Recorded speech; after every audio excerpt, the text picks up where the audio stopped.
Hey guys, it's Natasha and welcome to my channel. Formerly known as Natasha's Creations, I recently changed the name to Mini Mindful Muse. I just thought it fit a little better. It's the name of my Instagram handle and my website, so it just made sense.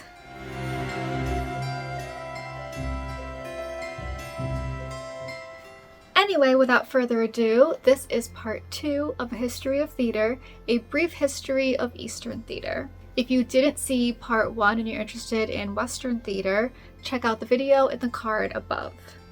And now let's get started.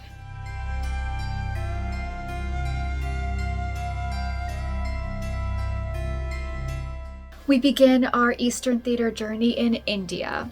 India developed drama and dance in the 8th century BCE. According to Hindu beliefs, the god Brahma once asked the gods to reenact their fight with the demons in the time before the world was created. The demons were defeated by a flagstaff, and so now a flagstaff marks the location of all performances, and pavilions were built around theaters to protect them from future demons. Brahma also ordered that dance and drama be combined, and he's said to have outlined the basic tenets of Indian theater, which are movement, mimicry, music, and mirth. Sanskrit theater is considered the oldest in all of Asia. It emerged in the 2nd century BCE as a way to educate and entertain people. It was originally performed on sacred ground by priests who had been trained in dance, music, and recitation. Classical Indian drama was basically the enactment of poetry. The sound of the words was more important than the action on stage, and playwrights relied a lot on metaphors and similes. The narrator also played a huge role. He or she would set the scene, interpret the characters' moods, and translate the aristocratic vocabulary for the general audience. Performers belonged to professional companies directed by a stage manager and sponsored by royal courts. These companies could be all male, all female, or mixed, and performers were rigorously trained in vocal and physical technique.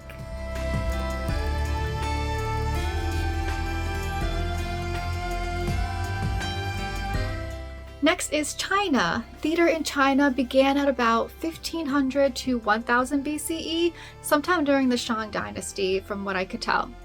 Like in other places around the world, Chinese theater has religious origins, with male and female shamans performing songs and dances to call on the spirits. Their masks and costumes and their music and movement work to link them to the spirit world. And then during the Zhou dynasty, the royal courts would hire professional entertainers to sing, dance, pantomime, and perform comedic acts, kind of similar to court jesters in the West. Nomads from Central Asia brought tricks that would become popular in courts and festivals, and these were called the 100 entertainments. They included juggling, acrobatics, fire eating, and even sword swallowing.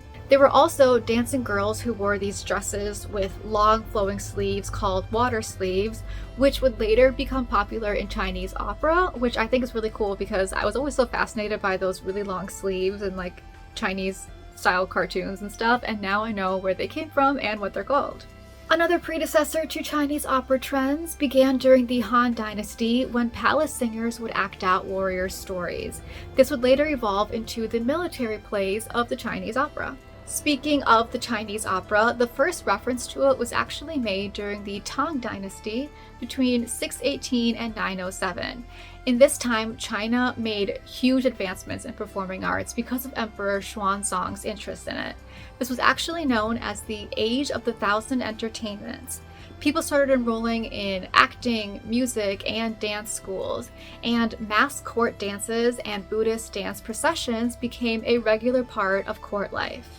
There were 3 types of dramas that were popular during this time: the domestic play, the military play, and the satire of officialdom. During the Northern and Southern Song dynasties from 960 to 1279 combined, the variety play was created and professional theater districts were established. Shadow theater, with plays performed by puppets and mechanical dolls, also became extremely popular. So theater and drama kept developing over the years, but during the Ming Dynasty from 1368 to 1644, drama became forbidden for a while. before being revived in the South and becoming a literary form for scholars and the elite. Different regional forms of operas became popular during the Qing dynasty from 1644 to 1912, and the modern opera style, popular today, was developed during the 19th century.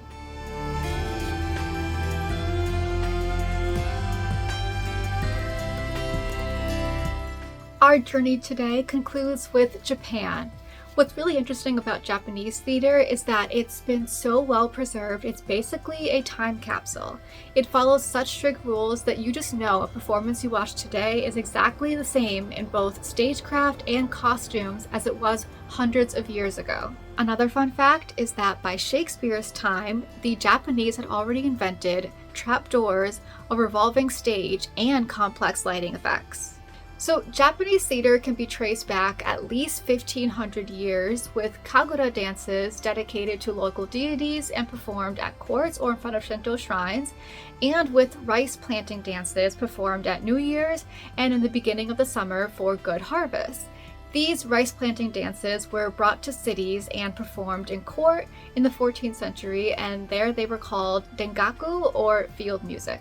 Between the 7th and 10th centuries, there was a huge influx of Chinese and Korean arts and culture into Japan. This included the 100 entertainments from China, which the Japanese called sangaku, or variety arts. During the Heian period, from 794 to 1185, sarugaku, which involved juggling, acrobatics, and mime, was combined with dengaku dancing and drums by some professional troupes that were attached to temples and shrines. These troupes also started performing short plays with some dialogue, mimicry, singing, and dancing. In the 14th century, there were these two famous Zen Buddhist actors, Kanami and his son Zeami Motokiyo, who was considered one of the greatest child actors in Japan. The two of them combined sarugaku with kuzemai, which is a story dance that used both movement and words. And the shogun of Japan loved this, so Zeami was given a core education. He eventually succeeded his father in running the acting company and developed what came to be known as No. No was a spiritual drama that combined elements of Shinto and Buddhism, and it was usually performed together with its comedic partner, Kyogen, in a series of alternating performances. Then, in 1603, Izumo no Okuni, a shrine maiden and actress, combined different kinds of urban dances to create a new dance called kabuki. She recruited an all-female troupe, mostly made up of lower-class women, and kabuki was a sensual style of dance that actually ended up being performed by female and later male prostitute performers. It was actually developed in response to the strict upper-class traditions of no theater. But in 1653, authorities required kabuki to be performed by all men, and at that point it started turning into a serious art form. Rules were established, kabuki theaters were built, and other elements of Japanese theater like drama, singing, pantomime, and even puppet plays were incorporated into kabuki. Today, kabuki performers still wear costumes from the Edo period.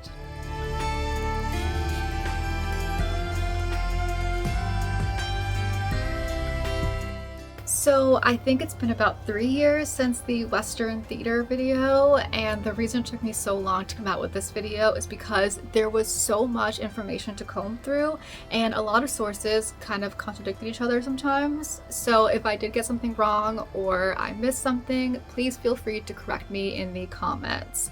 I am not a historian, just a history lover. I also don't speak any Asian languages, so I hope I did okay with pronouncing all those names. All that being said though, I hope you enjoyed this video and that you learned something. If you did, let me know. And if you're not subscribed, please subscribe. I can't promise any regular uploads, but if you subscribe, you can see when I upload next. Anyway, thanks for watching. I'll see you in the next one, hopefully. Bye.